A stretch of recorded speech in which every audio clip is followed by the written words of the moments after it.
Bonjour à tous, vous m'entendez? Je parle assez fort. Eh bien, merci beaucoup à Jean-Louis Rose et donc tout le pôle culture de m'avoir invité. Pour moi, c'est vraiment toujours un plaisir et un honneur d'être à Mayotte et de pouvoir parler de mon travail. Le travail de thèse, effectivement, il concerne le débat, mais ensuite, j'ai fait une autre recherche sur le Mbiwi qui, d'un point de vue méthodologique, utilise les mêmes dispositifs. Et cela a permis d'inscrire le Mbiwi dans la liste du patrimoine national. Donc maintenant, le Mbiwi est reconnu comme une expression artistique qui fait partie du patrimoine national. Et donc, quand vous faites des animations, vous pouvez le revendiquer. Si vous voulez, je vous donnerai le logo aussi du ministère, parce que vous pouvez présenter votre travail comme si votre travail s'inscrit dans ce qu'en France est reconnu comme un patrimoine immatériel partagé.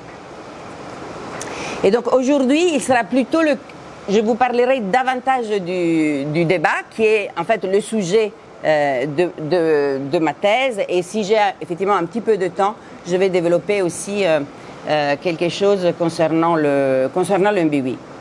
Alors moi, je suis anthropologue, mais je suis aussi une danseuse et une chorégraphe.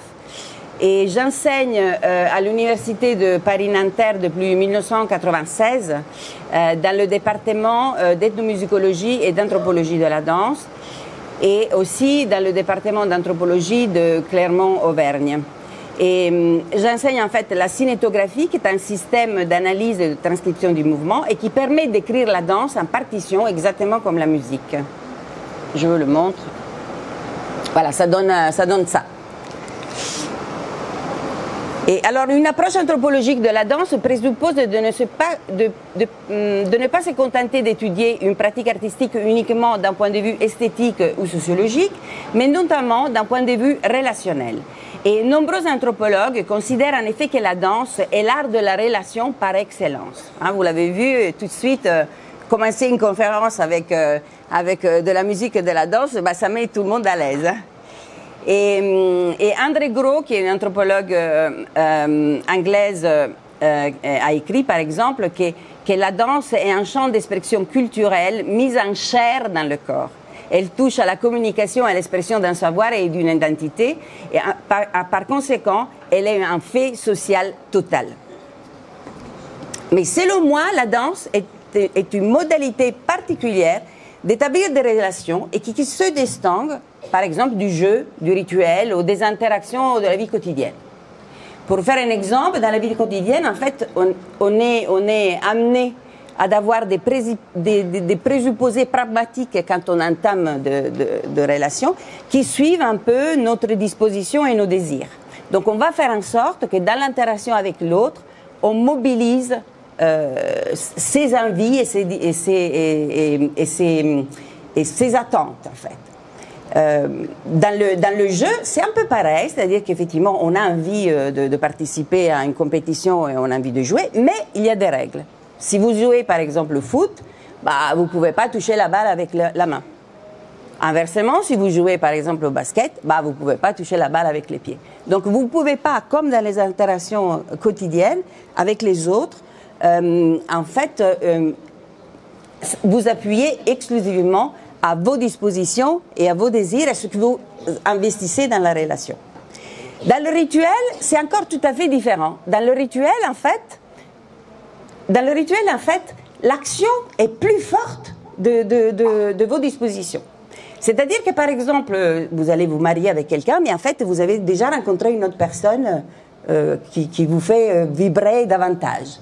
Eh bien, si vous faites des gestes tout simples, des gestes rituels, style enfiler une bague et dire une formule magique, eh bien, vous êtes bien marié avec la personne qui est à côté de vous, même si vous êtes déjà en train de penser avec quelqu'un d'autre. Donc, du coup, l'acte rituel est un acte qui est beaucoup plus fort de ce que peuvent être vos prérogatives pragmatiques dans l'action ou votre disponibilité. Et la danse est encore une autre manière de se mettre en jeu dans la relation avec l'autre, parce que dans la danse, en fait, ce qui est très important pour pouvoir dire que vous êtes en train de danser, c'est faire attention à ce que vous ressentez pendant que vous faites l'action. Et donc, c'est une manière de se relationner aux autres qui est vraiment très spéciale. Vous êtes complètement dans votre ressenti, pourtant vous êtes dans une relation. Et cette réflexivité du sentir fait que ce que vous éprouvez, ça va s'incarner en quelque sorte dans votre corps de manière beaucoup plus forte que dans tout autre type de relation sociale. Donc effectivement, mon intérêt pour la danse est motivé parce que à la base je suis danseuse, mais aussi parce que je crois que c'est vraiment une manière de se relationner qui est assez exceptionnelle, et ça représente un peu un laboratoire à l'intérieur de lequel on peut voir comment ça se joue certaines dynamiques qui sont énormément importantes pour la structuration des relations sociales. Et donc, l'anthropologie de la danse s'intéresse à tout type de danse, pas qu'aux danses qu'on considère comme des musiques ou des danses du monde. Souvent, d'ailleurs, la musique y est associée. Et parce que, finalement, ce qui fait partie du patrimoine culturel d'un peuple n'est pas que... ne sont pas que des éléments matériels, comme des bâtiments, des objets, etc. Mais ce sont aussi des savoir-faire, des compétences qui s'inscrivent dans la tradition orale, par exemple, dans les arts du spectacle, dans les pratiques artistiques, dans les pratiques sociales, dans des rituels aussi, dans des événements festifs.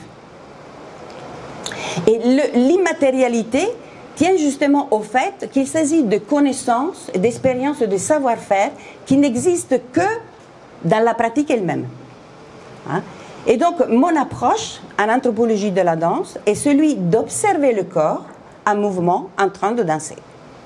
Et je vais donc m'intéresser plus à ça que, par exemple, au texte des chants, même si, évidemment, il faut les traiter, aux costumes, ou à la sociologie des personnes qui sont en action. Et donc, je focalise principalement mon attention à ce que les gens font, à comment elles bougent, à comment elles s'expriment à travers la pratique.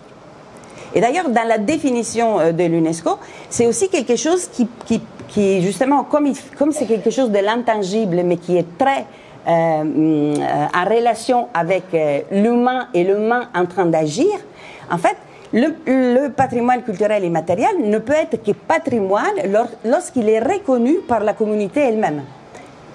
Et donc, c'est les groupes des individus qui créent cette pratique, ils la considèrent comme un patrimoine partagé et qui est entretenu et qui donc il est transmis. Et donc, par rapport au Mbiwi, justement, une fois que la pratique est inscrite dans cette liste, il faut que la communauté s'empare du problème de pouvoir la faire vivre, de pouvoir la faire connaître, de pouvoir la transmettre et de pouvoir la garder vivante. Hein. Donc du coup, l'État reconnaît ça, puisque la communauté l'a demandé, mais en contrepartie, la communauté doit s'engager dans la transmission.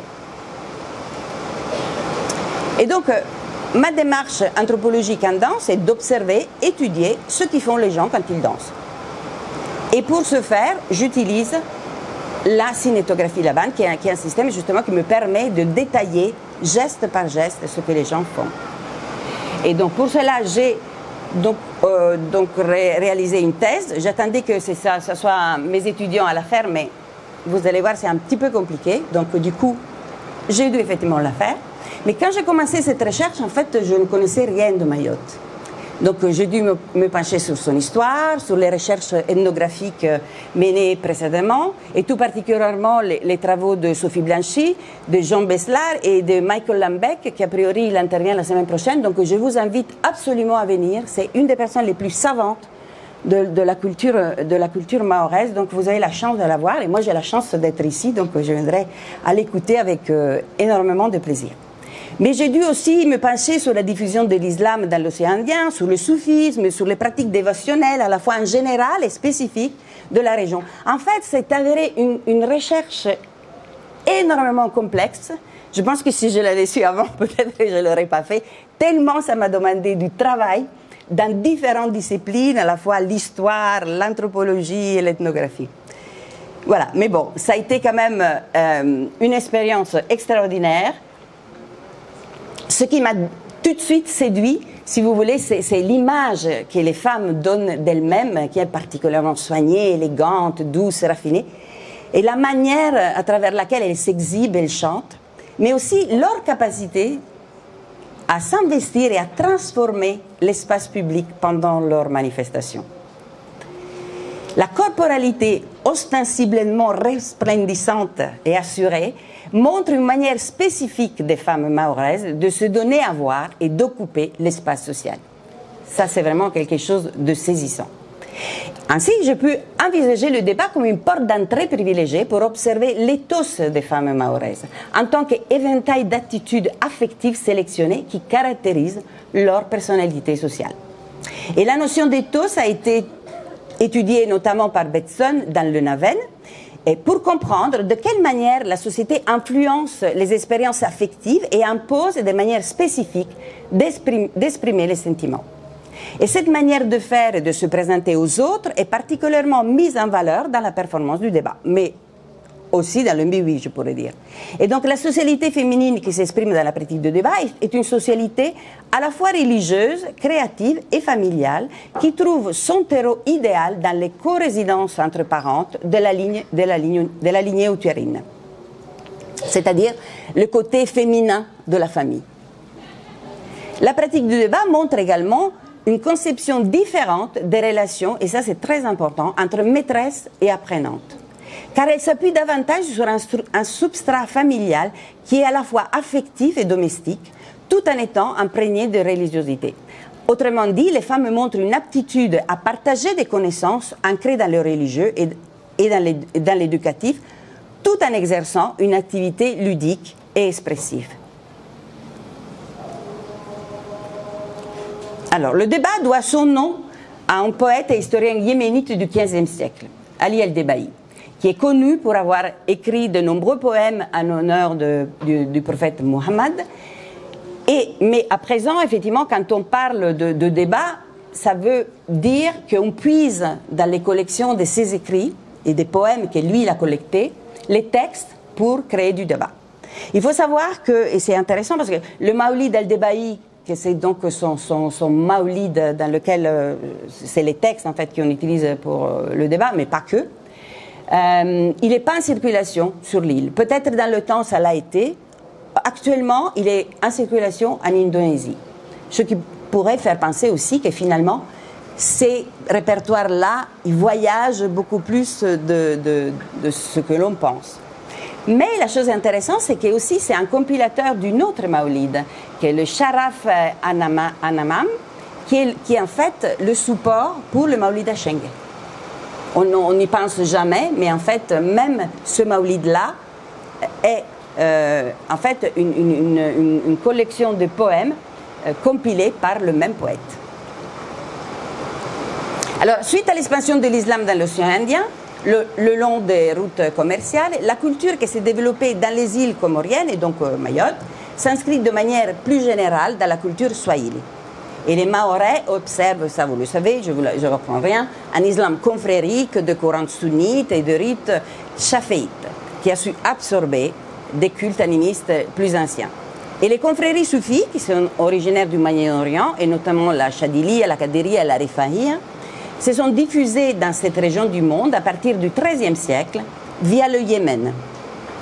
D'abord composées d'adeptes issus des classes dominantes, elles se sont progressivement répandues dans toutes les couches de la population après la moitié du XIXe siècle, suite à l'abolition de l'esclavage. Geoffroy considère le soufisme comme l'expression majeure de la spiritualité islamique, grâce à la relation directe et privilégiée entre le maître et ses disciples. Et l'importance des grands ascètes, en tant que modèle à suivre, la recherche de l'inspiration divine à travers la lecture répétitive des textes sacrés et la poésie mystique, la relecture de ces textes pour accéder à des niveaux plus profonds de connaissances, étaient les caractéristiques du soufisme à ses débuts. Et organisés en associations féminines d'adhérentes de tout âge, les pratiquants du débat s'inscrivent dans cette tradition ancestrale à travers un respect inconditionné de la fondatrice du groupe et une approche répétitive et phonétique de la parole divine qui, selon la doctrine mystique, n'a pas besoin d'être comprise pour transformer la personne qui la profère.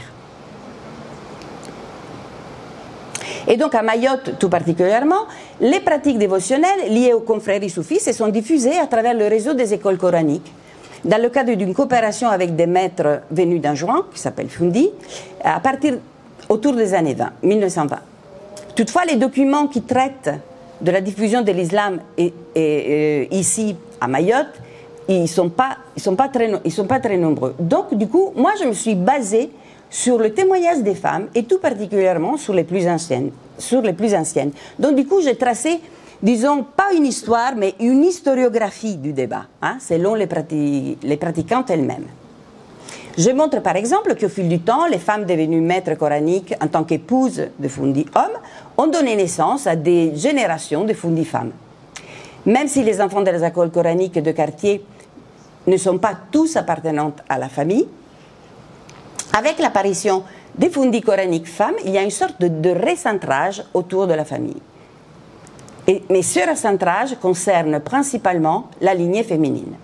Et certains Fundi se sont ensuite consacrés entièrement à la diffusion des chants, alors que d'autres ont continué à enseigner la lecture du Coran. Et celles qui se sont consacrées davantage aux chants, en fait, ils ont petit à petit enrichi d'aspects ludiques et créatifs, et les ont agrémentés avec des chorégraphies de plus en plus élaborées. Il y a 4 périodes qu'on peut distinguer. Avant les années 60, où effectivement, on ne sait pas exactement quelle forme il avait le débat, mais on peut supposer qu'il était quand même très lié aux apprentissages religieux, donc à l'intérieur des écoles coraniques. Après le référendum, l'arrivée de la radio a stimulé certaines Fundi justement à se faire connaître et à montrer qu'elles aussi connaissaient un répertoire savant, et donc on commençait à faire des rencontres entre groupes et à développer des chorégraphies en copiant un peu, surtout autour du Maulida Chengue, de la gestuelle de Maulida Chengue, et en développant cette gestuelle. Ensuite, il y a eu un moment d'intérêt moindre, jusqu'à l'arrivée de la télévision, qui a un peu réattisé l'envie de montrer ce que les femmes ils savaient faire. Et là, les femmes, par contre, ils se sont inspirés aussi et davantage des autres pratiques de l'île, style par exemple le Moulidi. Un autre temps fort, c'est celui du concours de 2008. Et là, vraiment, on a vu apparaître énormément d'associations et des chorégraphies de plus en plus élaborées, avec aussi, disons, un formatage qui s'est inscrit important, où le côté un peu plus spontané de la pratique a un peu laissé place à une forme structurelle un peu plus cadrée et établie. En fait, on peut voir pendant les différentes périodes que la pratique a subi au fil du temps des transformations considérables, chose qui n'est pas le cas des autres pratiques mahoraises, masculines, style le mbui, le daïra, etc., qui sont assez immuables. En effet, le débat s'est avéré être une praxis plus modifiable que les autres pratiques mahoraises liées à l'islam. Et vu l'intérêt des jeunes générations que les jeunes générations manifestent à leur égard, il ne semble pas être en contraste avec d'autres offres culturelles peut-être plus contemporaines. En effet, nombreuses des pratiquants du débat sont des jeunes filles. Et grâce à la vivacité créative des femmes, les chorégraphies du débat, tout en conservant les gestes caractéristiques qui les définissent en tant que répertoire spécifique, absorbent des gestuels venant d'autres apprentissages et même des gestes parfois à la mode chez les jeunes. Ainsi, cette pratique est sans cesse remaniée et en évolution. Et la modification morphologique qui caractérise chacune des différentes manières d'en s'inspirer, permettant au débat de s'adapter et d'évoluer, il permet aussi de s'inscrire dans les nouvelles dynamiques de spectacularisation et de patrimonialisation impulsées par des occasions de diffusion et de médiatisation inédites. Parallèlement, la nécessité de créer de nouveaux symboles identitaires conséquents au choix de rester sous l'égide de l'État français, plutôt que de s'associer au souhait d'indépendance des Comores, a permis aux femmes de façonner progressivement le chant et la danse tels que nous la voyons aujourd'hui. Mais la malléabilité du débat montre aussi la moindre importance souvent accordée aux pratiques dévotionnelles féminines. Et de nombreuses recherches ethnographiques témoignent justement de l'asymétrie qui existe entre les pratiques des hommes et les pratiques des femmes. Et c'est pourquoi je suis particulièrement fière d'avoir obtenu ce prix, donc le prix Rémy-Lévaux de la meilleure thèse sur l'islam en France et en Europe, qui est discerné par le Bureau des cultes du ministère de l'Intérieur et organisé par le GIS, qui est quand même le groupement scientifique interdisciplinaire des études sur le Moyen-Orient et sur le monde musulman. C'est une énorme reconnaissance pour une pratique qui met en exergue une spiritualité féminine, joyeuse et créative. Donc,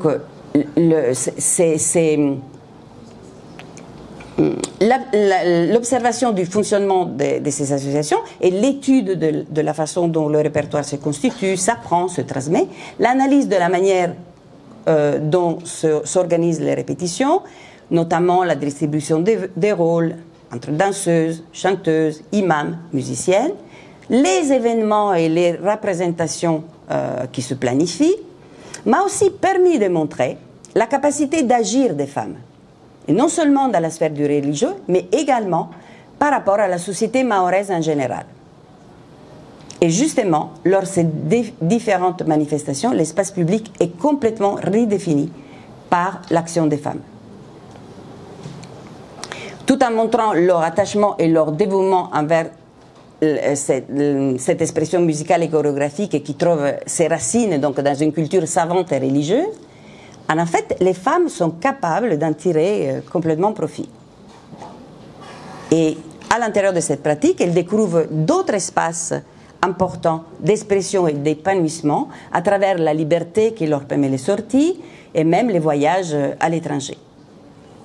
Et d'autre part, les femmes revendiquent des aspects dévotionnels du débat et acceptent volontiers les critiques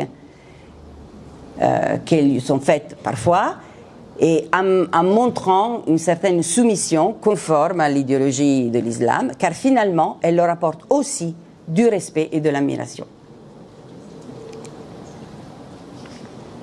Mais l'observation du débat a ainsi pointé aussi un autre aspect qui est important, c'est-à-dire le rôle que les femmes jouent en tant que collectif dans le processus de transformation de la société mahoraise.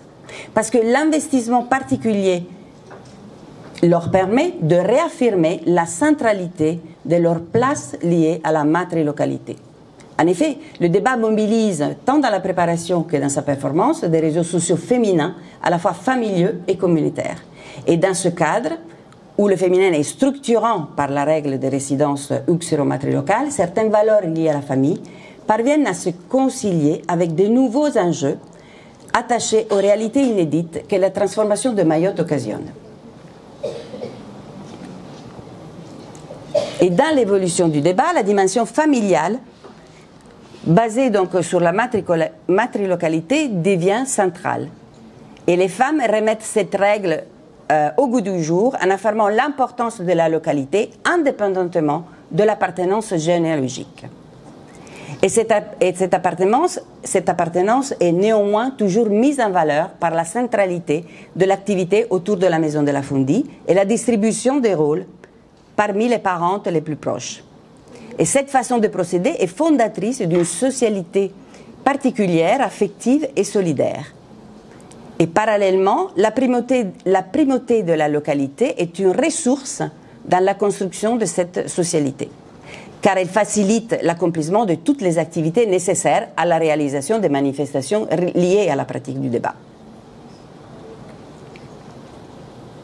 Cependant, le but de ma thèse n'était pas vraiment celui de faire une monographie exhaustive du débat, mais plutôt de partir du débat, donc de cette pratique artistique, et pour montrer tout l'intérêt de se pencher sur les propriétés formelles de la danse et sur les éléments corporels qui parfois peuvent sembler marginaux ou éphémères, comme par exemple la qualité d'un toucher, la direction d'un geste, l'adresse d'un regard.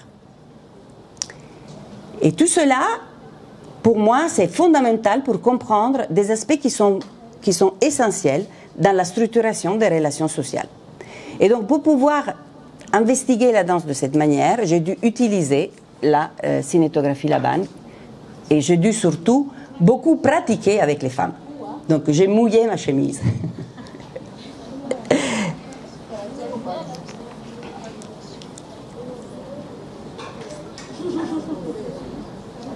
Voilà, donc je fais l'hypothèse que le débat pouvait être vraiment un laboratoire idéal pour observer l'expérimentation relative à la préservation des valeurs qui fondent la société mahoraise et au désir de s'adapter aux exigences inédites imposées par la transformation de Mayotte en région et en département français. Alors, je vais un peu plus rapide. Voilà. Mon approche a été effectivement double. D'une part, par une participation corporelle intense, mon vécu est devenu une source de réflexion et de connaissances. Et d'autre part, comme je vous ai dit, les éléments formels et performatifs de la danse ont été systématiquement transcrits en notation. Voilà. Et pour pouvoir, en fait, au départ, j'écris comme ça, sans vraiment me poser la question de qu'est-ce que j'allais écrire. Là c'est geste par geste. Par exemple, la C avec les petites épingles, c'est juste ça. Hein? Donc, quelqu'un qui sait lire, il peut tout à fait prendre mes partitions et faire le débat tel que moi je l'ai vu à Mayotte. Comme la musique. C'est comme une partition musicale, donc on joue du Bach. Voilà, on a Marc, un grand pianiste d'adoption mahoraise, qui joue super bien et qui joue devant des partitions. Donc un chorégraphe ou un danseur, s'il connaît la notation, il peut exactement faire la même chose avec la danse. Et je me suis laissée aller un peu à mes intuitions et aux questionnements qui surgissaient à fur et à mesure que j'avançais dans mes transcriptions.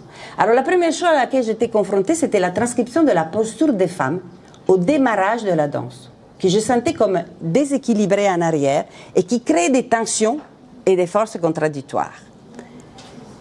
Ensuite, je ne savais jamais quelle version écrire. Parce qu'à chaque fois, à chaque répétition, la chorégraphie était légèrement différente. À raison de plein de paramètres aléatoires. Par exemple, on ne sait pas exactement quand est-ce que les tambours vont commencer. Mais comme on commence la danse quand on a compris le rythme du tambour, ben, si par exemple, une soir, la chef tambourinaire est fatiguée, etc., bah, le rythme n'est pas clair. Donc, quand est-ce qu'on commence la chorégraphie? Et comme les femmes ils sont en ligne dans le débat, ils ne se voient pas. Donc, toutes ces incertitudes donnent du pigment à la pratique, mais en fait, rendre la chose très instable. J'ai beaucoup d'écho dans le micro, non? Vous n'avez pas l'impression qu'il fasse waouh, waouh, waouh, waouh? Non? Non? Ok.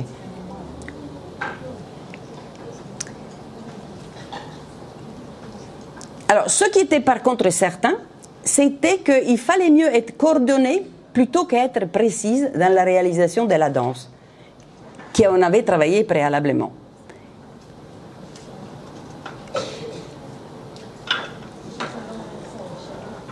Et si je prenais effectivement danseuse par danseuse, en fait, j'observais qu'elles ne faisaient pas forcément la même chose. Donc, mes doutes sur quoi écrire ont été constants. Et j'étais aussi très étonnée du fait qu'à chaque fois que j'ai changé de groupe, j'avais l'impression de réaliser les mêmes gestes. Pourtant, j'avais l'impression de devoir recommencer mon apprentissage depuis le début. Et j'ai passé aussi beaucoup de temps à jongler entre les transcriptions qui ne me satisfaisaient guère et la pratique corporelle qui ne faisait que multiplier mes doutes. J'ai ainsi décidé de prendre à bras le corps mes difficultés. Et ces épreuves se sont transformées en 3 interrogations. Alors, quelles sont les caractéristiques et les conséquences de cette posture déséquilibrée? Comment se construit cet unisson alors que la danse change tout le temps? Et comment définir les différences de qualité gestuelle entre les différentes chorégraphies des différents groupes si, au fond, on utilise un même vocabulaire gestuel, ou au moins un vocabulaire semblable?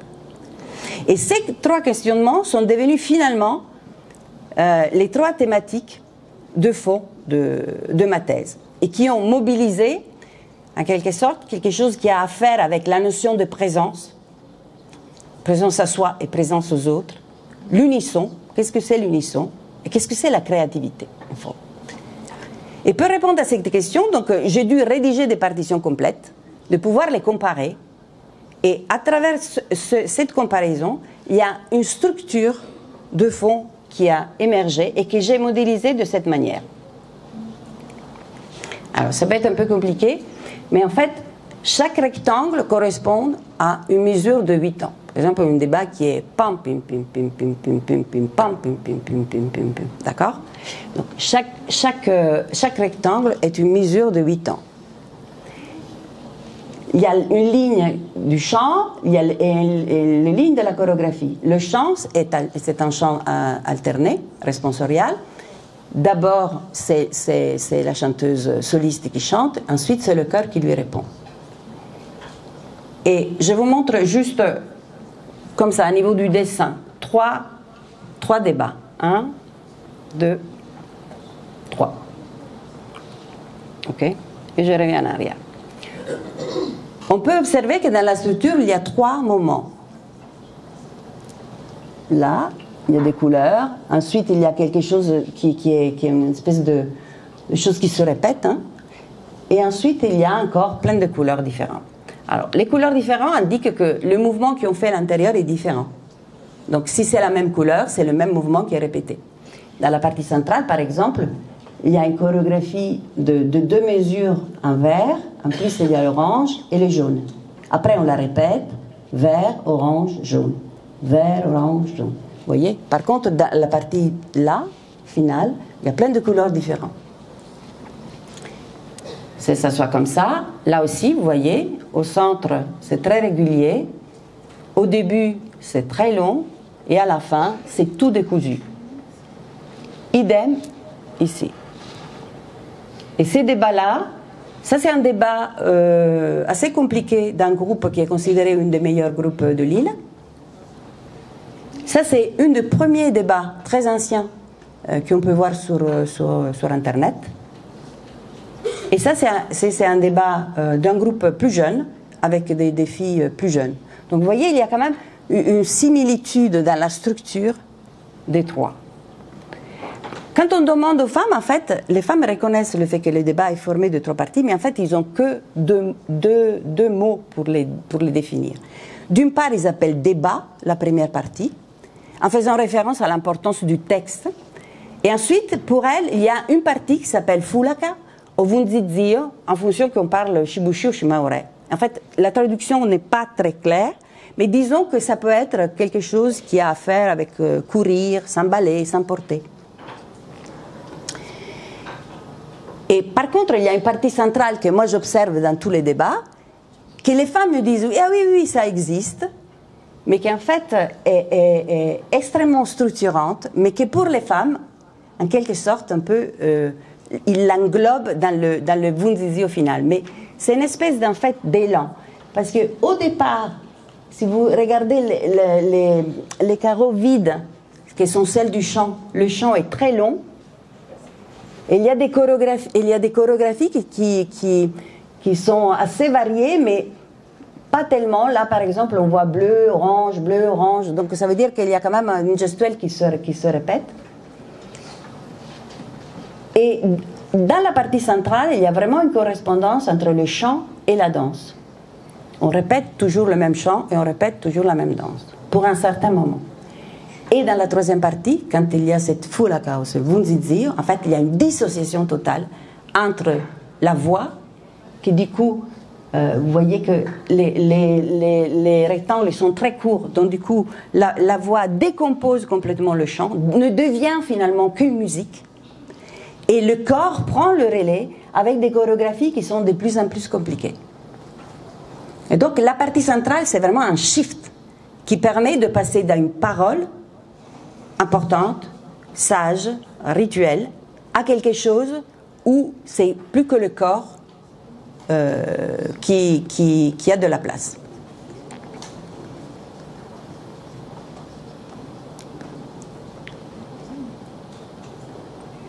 Et on voit aussi dans certains moments, je mets du gris, quand en fait on ne comprend pas exactement ce qu'on fait. Et en fait, c'est des moments d'ajustement. Et dans tous les débats, il y a des moments d'ajustement qui ne sont pas du tout prévus aux répétitions, mais que, pour la force des choses, ils s'inscrivent dans les performances.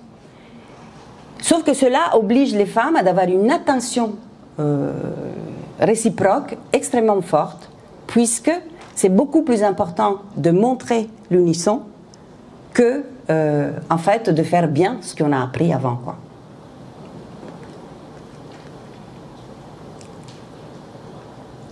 Donc du coup, la structure du débat fournit un canevas sur lequel il y a une partie d'aléatoire et une partie d'improvisation qui nourrit l'expérience corporelle des danseuses au moment où le font. Et ça ne concerne pas que les représentations, parce que même les répétitions fonctionnent de cette manière-là. C'est-à-dire que répéter un débat, c'est juste le faire du début à la fin. Donc, cette idée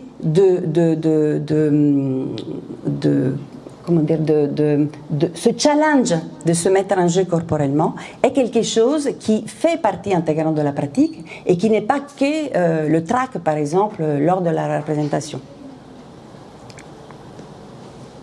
Et donc, le schéma type d'un débat, l'idée qu'effectivement soit divisé en trois parties, ne propose finalement qu'une charpente formelle qui ne semble pas suffisante pour servir de base à toute la complexité qui caractérise les performances. Et d'ailleurs, ces parties un peu instables, ils ne sont pas forcément des parties qui sont par des manques de précision, mais ils font partie en quelque sorte du modèle. Et pour les femmes, un débat réussi est un débat qui a pu galvaniser tout le monde. Et donc, les répétitions semblent servir plus à apprendre comment réaliser une performance ensemble, plutôt que préciser qu'est-ce qu'il faut faire ensemble. Et c'est une manière, justement, de se relationner qui n'est pas tout à fait la même chose. Et les pratiquantes construisent ainsi une choralité dans l'immédiateté, pendant la performance elle-même. Et ce n'est pas possible de la réaliser autrement. En mettant en œuvre cette unité particulière, les femmes donnent à voir l'importance de la collaboration et la confiance aussi réciproque pour réaliser cet élan commun. Même s'il faut composer avec des imprécisions ou des ajustements liés aux aléas du présent, à la fatigue de chacune, aux envies, etc. Et cette manière de procéder montre que perpétuer la tradition consiste avant tout à s'engager dans une démarche participative, à travers une implication sensible, une collaboration active, une contribution créative, quitte à faire les frais des constantes modifications et adaptations. Ainsi, les contours approximatifs du débat mettent en exergue un mode de participation en tant que manière d'être et de faire, commun probablement à d'autres contextes de la société mahoraise, comme l'organisation d'un mariage, la préparation d'une fête ou la coordination pour la réalisation d'un rituel. Pour qu'un débat puisse satisfaire aussi les exigences scéniques, effectivement, les femmes, comme je le disais, répètent. Mais cet engouement concerne aussi les répétitions.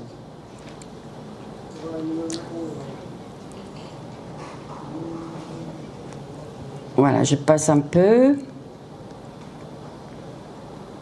Et donc, force est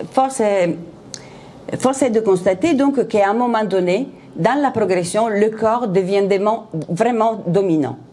Et on pourrait dire effectivement que dans ces modèles, la parole est d'abord écoutée, incorporée, ensuite l'expérience corporelle prend le dessus et affirme en faisant apparaître que le corps n'est plus qu'animé par le chant, qui devient que une sorte de mélodie.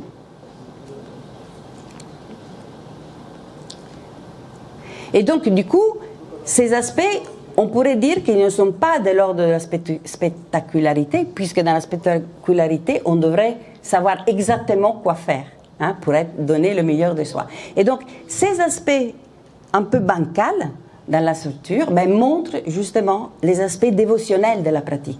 Emporter tout le monde, c'est aussi en quelque sorte, s'élever dans une dimension qu'on ne maîtrise pas, qui est forcément maîtrisée par d'autres forces. Hein, parce que les femmes recherchent véritablement une expérience corporelle transcendante. Et ça, on le sent de tous les récits qu'elles en font et de tous les questionnements que j'ai pu et les réponses que j'ai eues des femmes quand je les ai interrogées sur leur vécu. Et cette expérience particulière de participation propose donc trois notions fondamentales. D'une part, oblige à une présence à soi remarquable et indispensable pour éveiller la vigilance envers les camarades qui sont en train avec qui on est en train de danser et chanter. Une exigence de coordination et de partage d'une expérience commune qui doit s'exprimer à travers une uniformité gestuelle, musicale et chorale, c'est-à-dire une constante recherche de l'unisson. Et troisièmement, la participation implique le don de soi qui va au-delà de l'instant présent et qui se dilue dans la vie quotidienne. Alors, pour éprouver ces sensations, certains m'expliquent que chanter ne suffit pas. Alors, je l'ai analysé donc avec le système Laban. Je peux vous expliquer signe par signe. Donc, on est debout sur deux pieds. Les pieds sont légèrement écartés. Voilà. Debout sur nos deux pieds, légèrement écartés. Les genoux ils sont élastiques. Il n'y a pas de rotation dans les hanches. Et les genoux ils sont légèrement fléchis.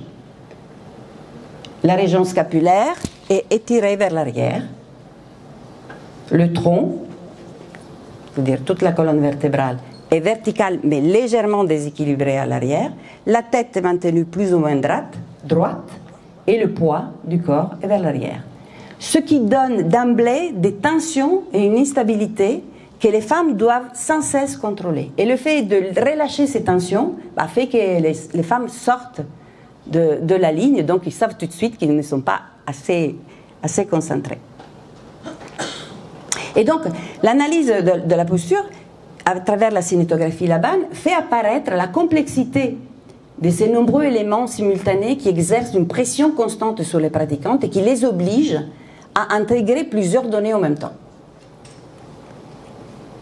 Et cette posture produit justement des tensions corporelles particulières pour stimuler le corps, accroître la concentration sur le ressenti, focaliser davantage l'attention sur les actions qu'on accomplit.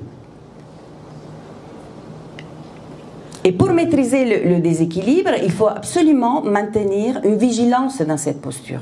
Et cette posture, c'est vrai qu'après la danse évolue, mais cette posture est traversée à chaque fois que les femmes reviennent à la verticale. Et certaines de ces contraintes, elles sont concomitantes, et particulièrement la disposition des danseuses, épaule contre épaule, avec le regard vers le bas, la recherche de l'unisson, oblige les femmes à rester toujours connectées entre elles. Mais ça éveille aussi la relation avec les tambourinaires, avec l'imam, qui est la personne qui se met devant la ligne pour, disons, servir de modèle à la chorégraphie, à l'exécution de la chorégraphie, et la chanteuse soliste. Il faut dire que les aléas de la structure du débat fait que si les femmes ont tendance à composer des phrases chorégraphiques sur des phrases musicales, comme il peut y avoir un décalage, elles doivent pouvoir danser quelque chose et sur un chant qui n'était pas forcément prévu. Hein? Ça aussi, ça incrémente la vigilance que les femmes ils doivent avoir.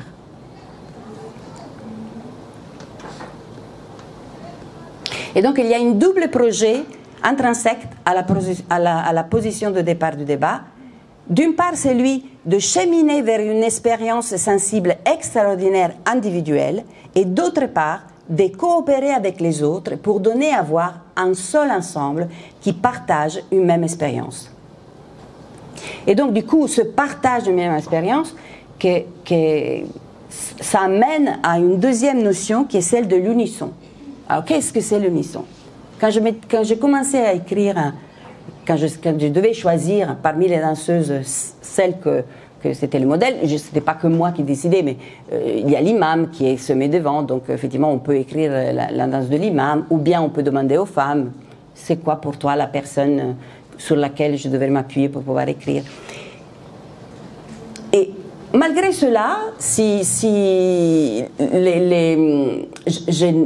ne pouvais observer que des différences. Donc du coup, je me suis mis à écrire. Lors d'une répétition où c'était très important parce que les femmes devaient participer à une rencontre très importante, donc ils répétaient beaucoup. Ils avaient même choisi les femmes qui devaient danser à cette prestation. Donc je dis, bah voilà, là il y a peut-être effectivement quelque chose concernant l'unisson que je peux observer. Donc je me suis mise à écrire. J'ai commencé par la position qui garde au début, pendant longtemps, parce qu'il y a ce chant a cappella chanté par la chanteuse soliste. Et déjà là, si j'écris la position de la main, la rotation du buste, l'inclinaison de la tête, le décalage du poids, donc tout déjà, pour vous dire, j'ai pris l'imam là comme modèle, tout ce qui est en noir, c'est comme l'imam, tout ce qui est bleu, ça peut être commun à différentes danseuses, et tout ce qui est rouge, c'est personnel.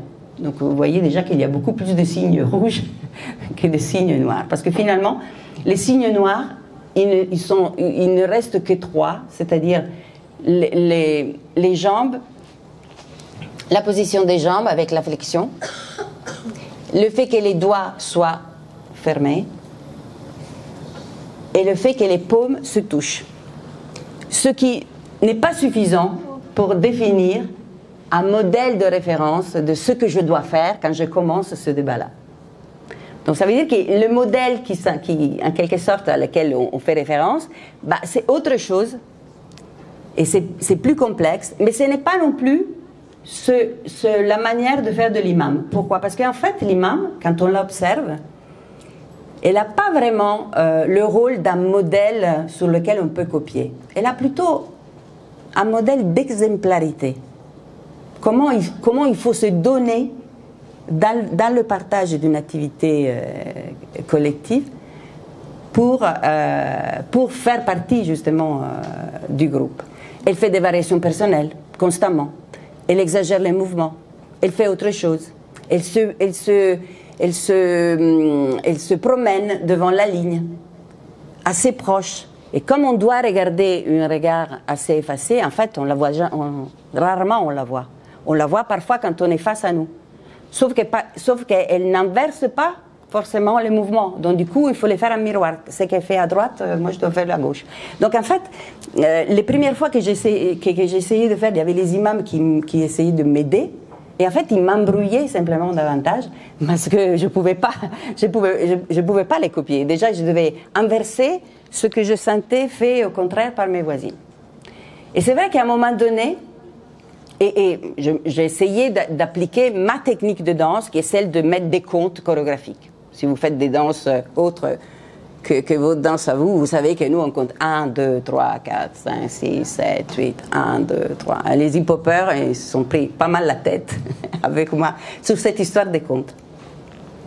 Donc, ça me permettait de mémoriser, sauf que quand la phase suivante que je répétais, en fait, c'était comme si moi je me trompais, mais moi je me basais sur ce que j'avais appris la veille. Sauf que c'était jamais exactement la même chose. Donc du coup, en fait, j'étais constamment en porte-à-faux alors que j'étais convaincue que je savais ce que je faisais.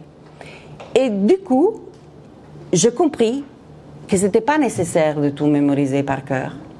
C'était beaucoup plus important d'être connecté aux femmes et de faire attention et en quelque sorte de donner confiance aussi à ses voisines pour pouvoir à la fois être amené dans le mouvement collectif et à la fois aussi participer, parce qu'à force de répéter les gestes, il y a quelque chose forcément qui s'inscrit dans la mémoire.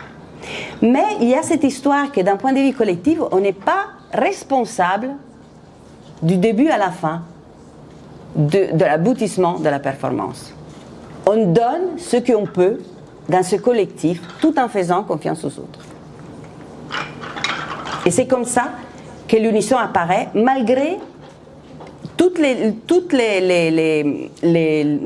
différences qu'il peut y avoir entre une personne et l'autre, puisque il y a des moments particuliers d'intensité des sensations kinesthésiques, comme un relâcher du poids, comme les bras qui vont vers l'extérieur du corps, qui donnent la possibilité d'être plus ensemble.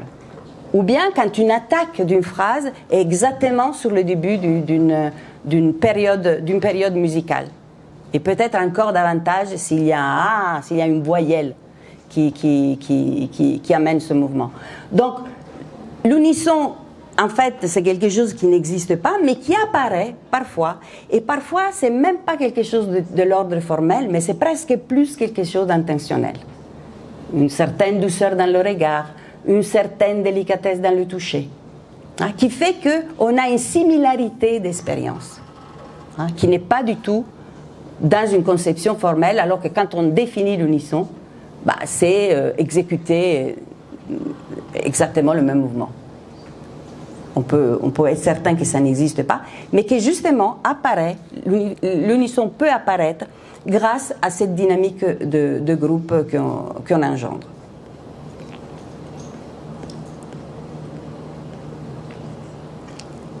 Voilà. Et l'autre difficulté, c'était le fait que, comment ça se fait que je fais plus ou moins les mêmes danses dans tous les groupes, et à chaque fois, j'ai l'impression qu'il faut que je me remette en discussion. Alors du coup, là, j'ai pris que 4 groupes, et j'ai observé d'une part les vocabulaires gestuels, donc de quoi ils sont faites les chorégraphies, à la fois comment elles sont composées les enchaînements, quel type de qualité ont ces gestes et quel est le type de collaboration qui se développe entre les femmes. Qui fait quoi en fait? Qui propose, comment ça se passe, comment on modifie. Et en fait, dans ces 4 groupes, donc là, on a le vocabulaire gestuel. Alors, dans le vocabulaire gestuel, vous voyez ce qui est à l'intérieur, là, ça et ça, c'est des choses qui sont communes à tous les groupes. Donc il y a 3 gestes qui sont quand même des gestes, le lâcher, le prendre et le toucher, qui sont 3 gestes qu'on retrouve dans toutes les chorégraphies. Comme procédé de création, par contre, il y a des groupes qui font des transformations, ce que j'appelais transformation. Un geste, par exemple, de petit devient grand, ou un geste, je le fais d'abord dans un niveau bas, et ensuite je l'élargis à un niveau moyen, et ensuite je vais vers le haut, donc une transposition du même geste ou une transformation. Il y a des groupes qui fonctionnent comme addiction, je fais ça, après ça, après ça, après ça, après ça. Et il y en a qui fonctionnent à assemblage, je fais A, B, C et je répète A, B, C. Donc il y a des choses dans les procédés de création qui sont communes à tous les groupes et il y a des choses qui sont spécifiques de chaque groupe. Concernant les gestes, quand on le regarde bien, il y a les trois qu'on retrouve aussi dans les Maoridasheng et dans les Moulidi. Ensuite, on a des gestes de prière qui sont détournés, pas tout le monde les fait. On a le geste de creuser, que c'est un geste en plus, que là aussi, il y a pas mal de groupes qui le font, mais pas forcément tous. Et après, il y a des groupes, effectivement, qui développent des petites qualités, mais en partant toujours dans le lâcher, donc au de prendre, par exemple. Je dirais, le geste de prendre, ça peut être quelque chose de ramassé, ça peut être rattrapé, donc plus rapide, ça peut être saisir, ça peut être lancer, ça peut être des gestes, effectivement, à partir de ces 3 gestes principaux. Les qualités gestuelles, par contre, donc le fait de s'inscrire dans un patrimoine commun à niveau qualitatif, en fait, vous voyez, sont pratiquement tous des gestes lents, des gestes rimés, saccadés, liés, en crescendo, doux, retenus et conduits. Il y a juste le groupe rouge qui a quelque chose de différent, c'est-à-dire il fait quelque chose parfois qui est plus léger, qui donc ne s'inscrivent pas dans ces qualités-là, et ce que j'appelle motile. Le motile, c'est quand effectivement les bras ils sont bougés presque de la musculature profonde. C'est comme si les musculatures superficielles ne rentraient pas en jeu, quoi, comme si on flotte un petit peu. Par contre, ce qui est intéressant à voir, c'est qu'à niveau de la modalité de coopération, eh bien, chaque groupe a une manière de fonctionner qui est différente de l'autre. Alors, il y a beaucoup de concurrence entre les groupes de MBWI. Vous savez, ils font des compétitions. Je ne sais pas si vous avez les filles maoraises, oui, mais les autres personnes qui ne sont pas d'origine maoraise, je ne sais pas si vous avez déjà vu des représentations du débat, mais vous avez quatre groupes qui se font face et qui dansent ensemble, mais à tour de rôle. D'accord?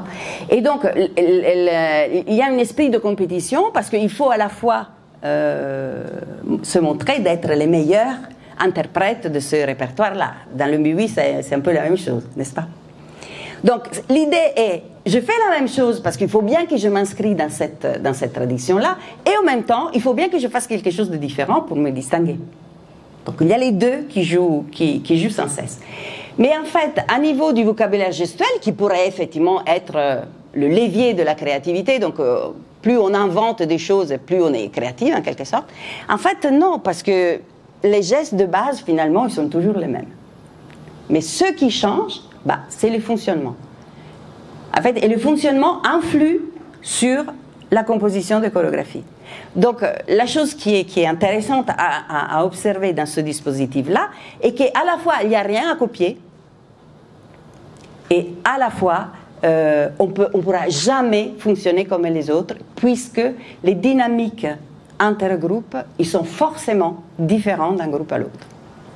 Donc ça, c'est quelque chose qui est intéressant, mais qui ça aussi fait réfléchir de qu'est-ce que c'est finalement la créativité. Parce que c'est vrai qu'à la fois, quand on regarde du débat, on a l'impression, si on regarde de manière superficielle, que c'est tout le temps la même chose, mais je ne les ai pas mis là, les partitions. Il y a des partitions, c'est-à-dire des débats complets qui durent à peu près, maintenant, c'est vrai que les femmes, ils ont plutôt tendance à faire un débat standard de 15 minutes. Hein, mais sinon, la dernière partie était en général plus longue parce que justement, c'est le moment où on emporte tout le monde avec la danse et le chant. Donc, avant, c'était plutôt 20-25 minutes. Et donc, je me suis perdue. Et donc, dans cette histoire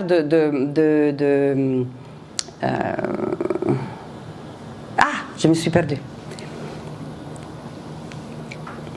Bon, peut-être ça me reviendra. Là, je vais juste montrer un exemple de ce que j'appelle la transposition. Là, par exemple, il y a un mouvement de ce type qui est fait d'abord bas dans la première chorégraphie, qui est fait niveau moyen dans la deuxième, qui est fait sur le côté avec l'engagement du corps dans la troisième, et qui ensuite se développe en englobant la ligne dans la quatrième. Ça, par exemple, c'est un groupe qui fonctionne, qui compose souvent de cette manière-là, c'est-à-dire d'une transposition des mouvements. Et en même temps, là, c'est l'inverse, c'est-à-dire le même mouvement de lâcher, une lâcher. Est-ce que vous pourriez montrer avec votre souris, parce qu'on ne voit pas? Ah oui, pardon. Là, une lâcher de main ici, une lâcher de main ici, une lâcher de main ici, et une lâcher de main là. Donc le même mouvement qui se décline à niveau spatial des moments différents. Mais ce qui est intéressant, c'est que toute cette dynamique que les femmes développent à l'intérieur des groupes, en fait, ils la développent aussi en contexte de compétition. Puisque quand un groupe commence à danser, c'est-à-dire présente le débat qui a longuement travaillé chez soi, eh bien les autres sont obligés à participer. Parce que en participant, ils peuvent à la fois soutenir le groupe qui présente, donc en quelque sorte collaborer, mais aussi montrer peut-être que dans l'improvisation, ils sont même meilleurs. Vous voyez? Donc, c'est intéressant cette idée que la compétition n'est pas écraser l'adversaire, mais c'est collaborer. C'est tout un état d'esprit. Dans la pratique du débat, on voit de la relation à la hiérarchie. Donc, du coup, de la relation entre la Fundi et les filles qui apprennent. La relation qu'il y a entre les femmes de groupe. Et la relation qu'il y a entre les groupes, cette manière de collaborer qui passe effectivement par quelque chose du sensible, de la créativité, du plaisir physique, mais qui met aussi en exergue des valeurs qui ne sont pas les valeurs auxquelles on est confronté d'habitude, et qu'il y a toujours quelque chose qui est de l'ordre de la solidarité, de la coopération, de quelque chose qu'il faut partager ensemble. Ça, c'est vraiment quelque chose qui est très très fort et qu'on le trouve à n'importe quelle échelle dans cette pratique. Mais comme je dis, j'ai trouvé exactement la même chose, même si l'engagement corporel est tout à fait différent. Si j'ai le temps, je vous en toucherai un mot, par rapport au MBWI. Donc c'est une manière vraiment de fonctionner des associations. Et c'est pas pour rien que ces associations, ils sont quand même des associations qui ont un niveau, qui s'inscrivent dans une histoire qui est celle de la matrilocalité, surtout de la matrilocalité, pas de la matrilinéarité. À la limite, dans les sociétés style Zanzibar au Grand Comore, il y a aussi cet aspect-là, chose qui n'existe pas à Mayotte. Mais c'est surtout la matrilocalité qui permet à toute la lignée utérine d'être assez proche et d'être dans cette dynamique de solidarité, de pouvoir s'inscrire de manière créative, parce que le rôle aussi des femmes en tant que passeuses de tradition, c'est aussi de faire partager ces traditions avec un aspect ludique. C'est aussi une manière, en quelque sorte, de les contrôler, hein, les filles. C'est pas seulement le fait de leur passer une tradition, c'est aussi le fait de lui donner envie de continuer à perpétrer ces pratiques à l'intérieur du cadre familial. Donc finalement, ça peut aussi être considéré comme un contrôle. Et donc, je viens au MBWI. Le MBWI, par contre, si à niveau des associations, c'est le même type de fonctionnement, ce qui est très différent par rapport au débat, c'est que là, on met vraiment en exergue l'individualité des personnes, puisque le MBWI, c'est une compétition entre deux femmes. C'est mon téléphone, désolé, hein. C'est une compétition de dextérité entre deux femmes qui doivent, autre que chanter, hein, piétiner le plus rapidement possible pour faire bouger les hanches. Et là, à niveau corporel, on est... Bon, ça, c'est la danse. Je vous montre d'abord ça, qui est à niveau corporel. Alors, il y a des choses que, par rapport au haut du corps, qui sont similaires au débat. C'est-à-dire, bon, on est déjà sur deux appuis, plus ou moins rapprochés. Il y a une élasticité dans les genoux, les jambes sont plus ou moins sa rotation, il y a une flexion qui est légèrement plus importante que l'MBWI. Mais là, on a le sternum redressé, les épaules engagées vers l'arrière, sauf que là, le tronc est légèrement incliné vers l'avant. Ce qui fait que le poids du corps est vers l'avant, à différence du poids du corps du débat où on est en déséquilibre en arrière. Et ça, c'est complètement différent à niveau d'expérience, parce que là, on est extrêmement puissante à niveau de notre ancrage au sol, alors qu'on est complètement en déséquilibre et fragilisé par ce déséquilibre en arrière dans le débat. Mais quand les femmes parlent d'un MBWI, vous me contredirez si je dis des bêtises, elles parlent beaucoup de sensualité quand ils pratiquent du débat. Et ils parlent par contre d'énergie, de force, de joie, de dynamique, quand ils parlent d'un MBWI. Alors que vu de l'extérieur, parfois le MBWI est critiqué, n'est-ce pas? Parce que, voilà, c'est pas bien de faire bouger les hanches en public. Mais les femmes, quand ils dansent un MBWI, ils sont hyper concentrés sur le piétinement. Vous pouvez vous lever et le faire pour vous rendre compte. Mais voyez les orteils des pieds là, qui sont soulevés. En fait, le piétinement se fait sur le métatarse. Et c'est, même si vous avez les pieds par terre, essayez de pousser sur le sol cette partie-là de votre pied et vous sentirez qu'il y a une tension qui se fait au niveau du bas de jambe. Donc si vous faites du MBWI, vous êtes concentré sur ça. Par contre, si vous faites du débat en équilibre en arrière, mettez même sur la chaise, même si vous êtes assise, mettez-vous un peu vers l'avant de votre chaise avec le dos en arrière. Est-ce que vous sentez que c'est cette partie-là que vous pouvez contrôler? Donc, à niveau corporel, l'expérience des femmes est exactement inversée à ce qu'on pourrait penser qu'il donne à voir.